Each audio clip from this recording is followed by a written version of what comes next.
Hey guys, alright, today I'm going to show you guys all the stuff you need to look on when you're sealing an RV.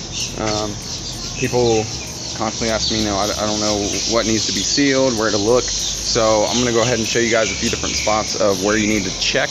On the exterior of your RV, you should be checking these things probably at least twice a year. Really, manufacturers suggest, I think they suggest 4 times a year, so that'd be every 3 months. So here we go. Alright, when you look at this, what you're going to look at on your RV, so this is a 5th wheel here, you're going to want to look at any surface that meets any other surface. So this right here, if you look close, you'll see that there's sealant all along there. You'll see there's sealant all along here.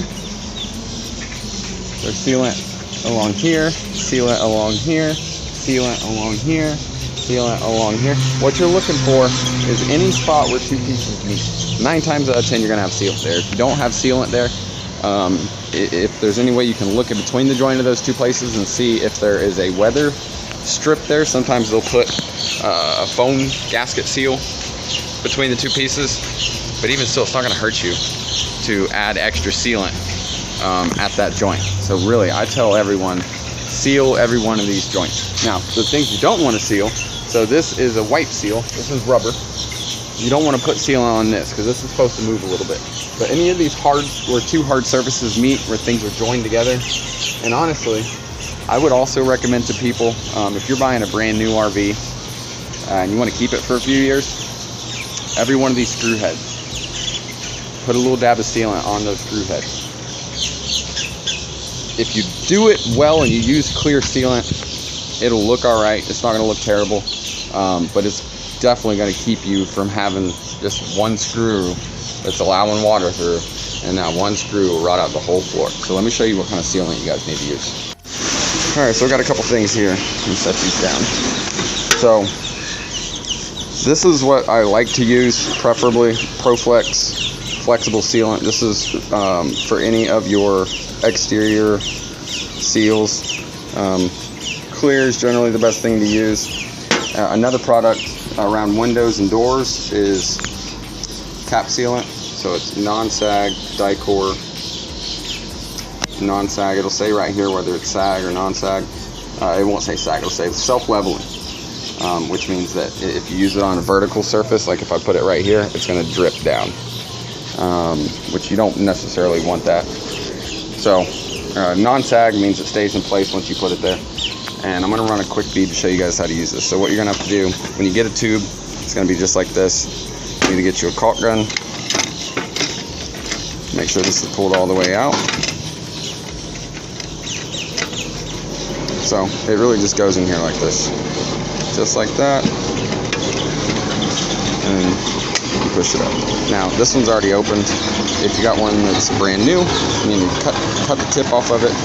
Just cut a little bit off the tip, enough so that you can see the hole in there. And then a lot of caulk guns will have this little poker thing on the side, this long poker thing. So you'll use this poker to poke down into the tube to open it up. Once you do have the top cut off of it, and once you got that, then you're ready to seal. So I'm going to show you guys, do a real quick seal, just in case you're not really familiar with how to do it. First thing you want to do is you make sure you clean off the area that you're going to seal really well. I use 3M adhesive cleaner to clean it. I'm just getting the loose dust off right now. I'm going to go get some adhesive cleaner, and we're going to clean this up and get it sealed. And so here's the 3M General Adhesive Cleaner. Just put a little bit of this on a paper towel, and then go around the outside edge where you're getting ready to seal and wipe it all down. This is good for fiberglass units. If you use this adhesive cleaner on a unit like one that's got aluminum siding, do it quickly. That adhesive cleaner, if you use a lot of it or let it sit on there for a while, it will take the paint off of the aluminum siding. So be very careful when you're using it. Just use a very sparing amount right around the area where the seal is on top of the door, and you should be good to go. Alright, we got it all clean. Now we're just going to put a small bead, and we're just going to squeeze and get it primed up. There we go. So you can zoom in here. Alright, and then you're just going to put a very small amount. And what you're going to do is you're going to use your finger to push it down into that joint there. And since it's clear, you won't see it. As long as you don't goop it up too much on there.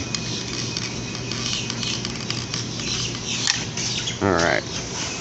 So, let's see, I got it on here. I got a little bit much right here. I'm going to take some of that off with my finger before I spread it out, so it's not all caked up on there.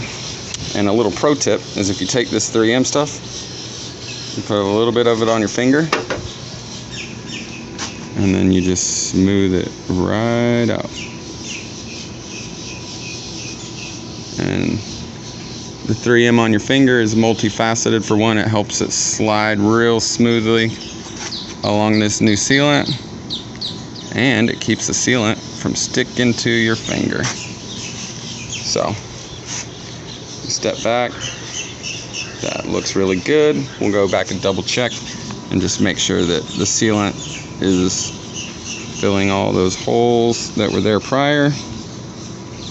And it may, the camera shows it differently, but it's all really good sealed. Oh, there's a little spot right here.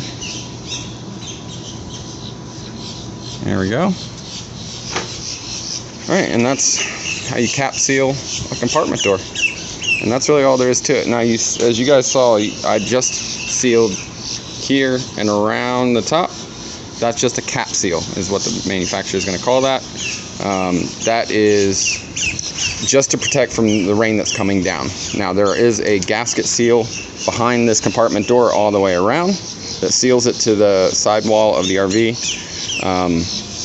So, I mean, if you want, you can seal all the way down the side and all the way around. It's not going to hurt anything. But what I recommend is, if you are going to do more sealant than what's recommended from the manufacturer, start here and go around to the same place on the other side. Do not seal on the bottom, because if rain does happen to get into the compartment door for any reason, whether it comes in through the doorway itself, the crack between the door and the compartment opening, if any water gets behind that, you want it to have a way to get out of the bottom. So I always leave that unsealed around the bottom part and seal all the way around the rest of it. And yeah, I hope that was helpful.